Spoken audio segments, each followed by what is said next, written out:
You're still waiting for the right moment, the right resources, the right sign that it's safe to begin. Somewhere out there, a 14-year-old had none of that and started anyway. That should bother you a little. At 14, this boy lost his father, lost his home country, and lost every safety net a kid is supposed to have. He didn't get a runway, he got a factory floor. You call it planning. It's stalling dressed up in a nicer outfit. Let's talk about why and what actually breaks the pattern. The pattern looks small from the outside. You check messages one more time, reread the plan one more time, tell yourself you'll begin after this next thing settles. There's always a reason. It isn't quite time yet. A slow season at work, a personal thing to sort out, a skill you feel you should sharpen first. The calm moment you're waiting for is a mirage that keeps moving with you.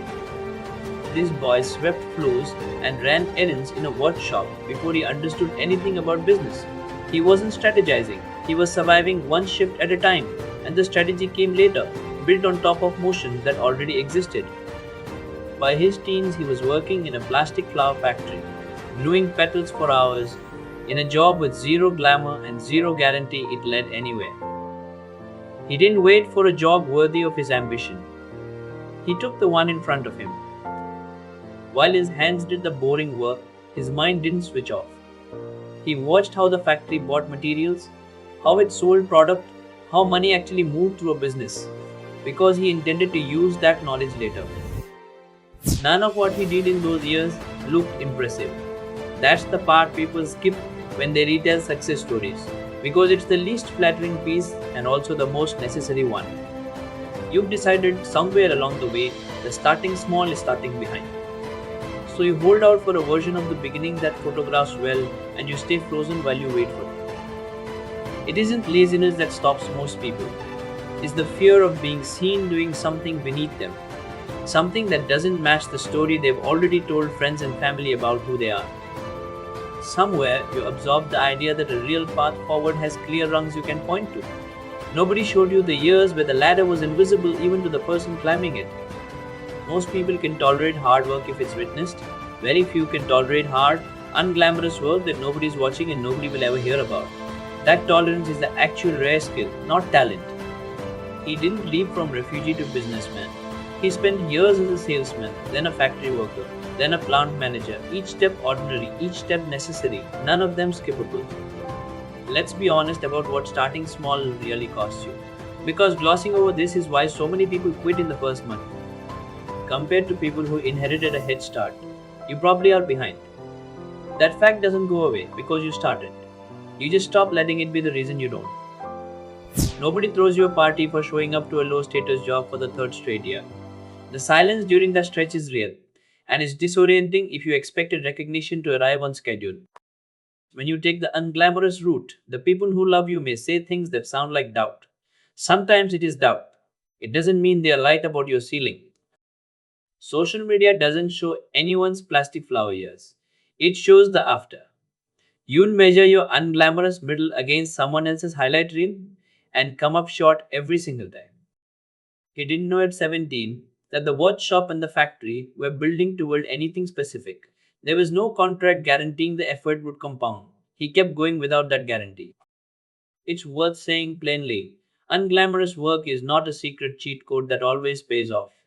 Plenty of people work just as hard in obscurity and stay there.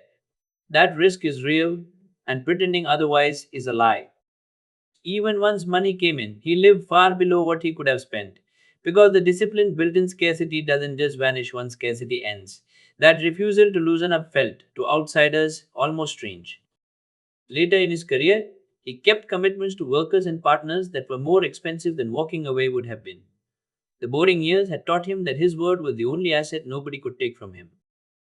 Not every bet he made worked. He misjudged markets, backed ventures that stumbled, and absorbed those losses the same unglamorous way he absorbed everything else, quietly and by continuing to show up the next day. Even after he became one of the wealthiest men in Asia, colleagues describe him showing up early, reviewing minor details personally, treating the boring maintenance of a business as seriously as the exciting parts. None of this was a straight line from poverty to fortune. It was a long sequence of unremarkable decisions, made consistently by someone willing to be unimpressive for a very long time. It's not step one of five. For him, it was closer to a permanent operating principle. The habit of staying grounded in the actual mechanics of work, even once the scale of the work became enormous. What he actually built in that factory wasn't flower growing expertise. It was an intuition for how a business breathes, how money enters and leaves, how a supplier relationship holds or breaks. That transfers anywhere. You've probably been told to pick a lane, be hungry or be humble. He ran both at once for decades. Hunger got him in the door, and humility kept him useful once he was in the room. Sweeping a shop floor didn't make him a sweeper in his own mind. It made him someone gathering information about how a shop actually runs. Information he'd use the moment he got the chance to build his own. He didn't force a fast escape from hard circumstances. He let each stage teach him something before moving to the next. Because rushing past a lesson just means paying for it again later, more expensively. He didn't chase the highest salary available to a teenager. He chased proximity to how business actually worked, even when that job paid less than an easier alternative would have. Every factory owner, supplier, and buyer he dealt with in those early years remembered how he treated them.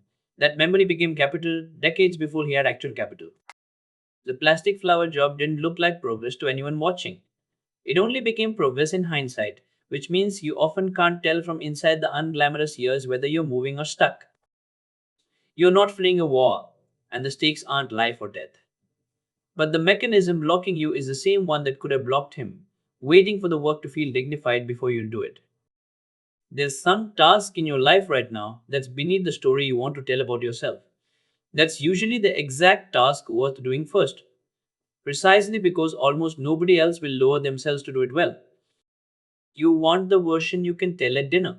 But the boring version, done consistently, is the only version that ever turns into a good story later. He had every reason to freeze. No money, no home country, no safety net. He didn't have the luxury of feeling ready. You do have that luxury, and it's letting you stall. It's the outreach you haven't sent, the shift you keep turning down, the low status version of the work you actually want to end up doing. You knew it before this video started.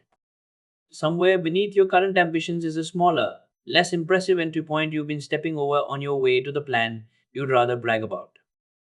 Whatever the small job is, don't just endure it. Pay attention to how the money moves, how the decisions get made, who actually holds influence in the room. That's the real curriculum. That question has quietly kept you stuck longer than any actual obstacle has.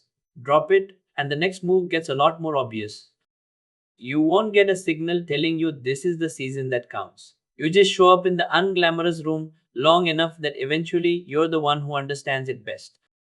Sit with that question, honestly, without rushing to answer it in your own favor. The honest answer is probably the one you've been avoiding saying out loud. Not a 5 year plan, not a full pivot. One unglamorous, beneath you task started this week. Watch closely while you do it.